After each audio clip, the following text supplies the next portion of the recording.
Bismillahirrahmanirrahim. Assalamualaikum warahmatullahi wabarakatuh.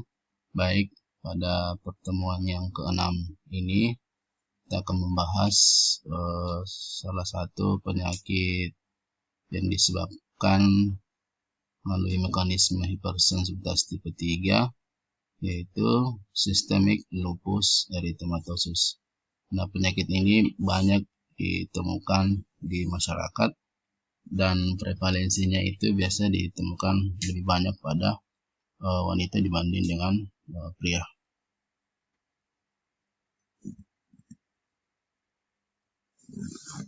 Nah, penyakit lupus erythematosus sistemik ini adalah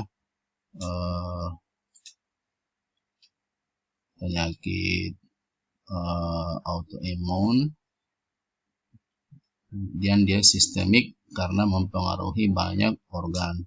Lupus sendiri ini diambil dari kata penyakit yang menyerang kulit, seperti gigitan serigala. Erythematosus karena terjadi kemerahan pada kulit.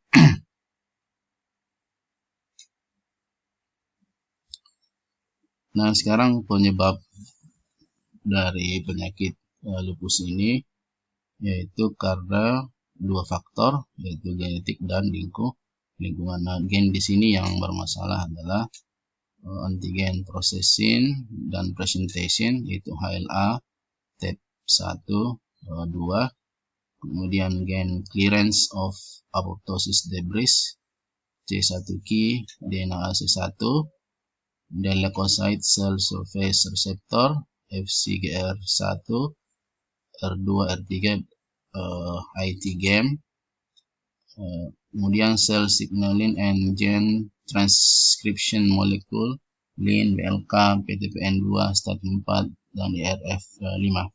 Kemudian yang kedua adalah faktor lingkungan. Di sini bisa karena sinar matahari, pengaruh rokok, bakteri, virus. Kemudian bisa karena pengobatan dengan menggunakan prokainamid, hidralazin, dan isoniazid. Kemudian pengaruh dari estrogen, yaitu hormon seks pada wanita, dan wanita lebih sering terpapar dibanding dengan laki-laki. Nah, mekanisme penyakitnya kita lihat di sini. Ada paparan sinar matahari, kemudian sinar tersebut akan memecah sel atau apoptosis, selnya apoptosis, sel tubuh kita. Kemudian materi genetik sel tersebut akan keluar, yaitu berupa DNA, histon, dan protein lain yang disebut dengan antigen nuklear. Nah, DNA, histon, dan protein lain ini atau disebut dengan antigen nuklear itu akan merangsang sistem imun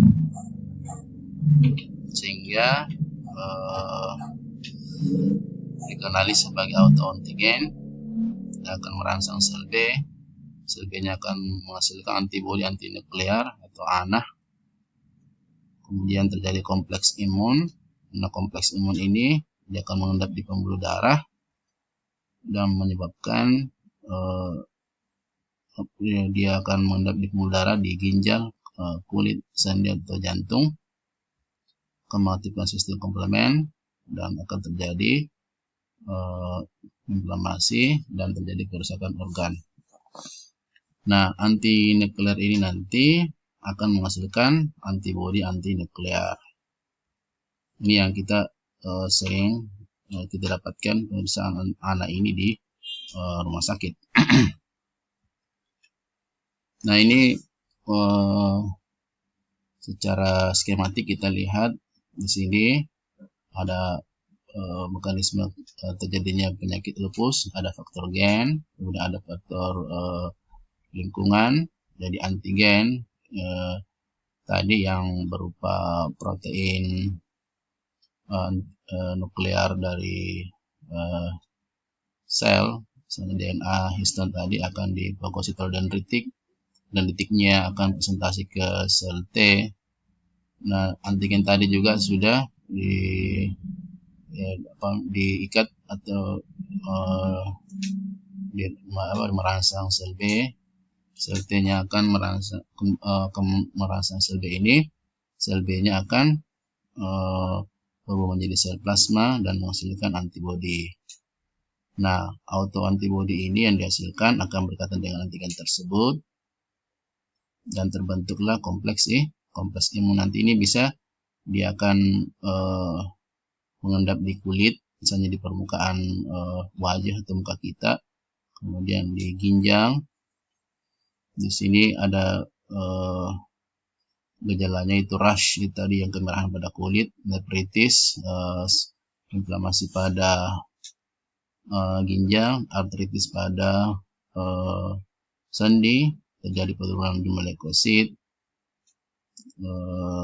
kelainan pada saraf otak, kemudian karditis, klotin dan yang lain. Nah, terjadi di sini inflamasi kronik dan terjadi oksidasi kronik menyebabkan kegagalan ginjal, arteriosklerosis, palm fibrosis, stroke, dan kelainan-kelainan yang lain. Ini sama saja ya yang tadi dijelaskan sebelumnya. Kemudian antibodi ANA ini juga dapat mendekat pada permukaan sel darah merah, leukosit, fosfolipid, sehingga terjadi lisis oleh komplement dan fagositosis.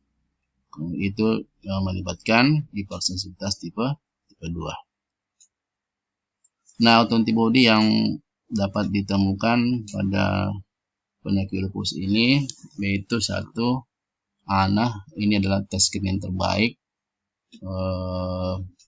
98% orang yang lupus itu dalam tubuhnya mengandung antibodi ANA. Kemudian antibodi DS double strand DNA ini spesifik untuk lupus dan berkorelasi dengan keparahan penyakit. Ini terdapat sekitar 70%. Kemudian anti-Smith ini spesifik untuk lupus tapi hanya 25%.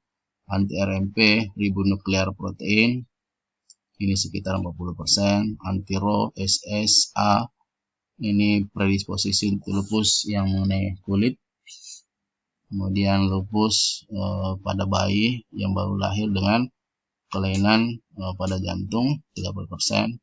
Dan anti-Lai SSB itu penurunan risiko nefritis 10%. SS adalah short syndrome. Saya kira itu yang dapat saya sampaikan untuk pertemuan ke-6 ini. Silakan kalau ada yang mau bertanya. Terima kasih. Assalamualaikum warahmatullahi wabarakatuh.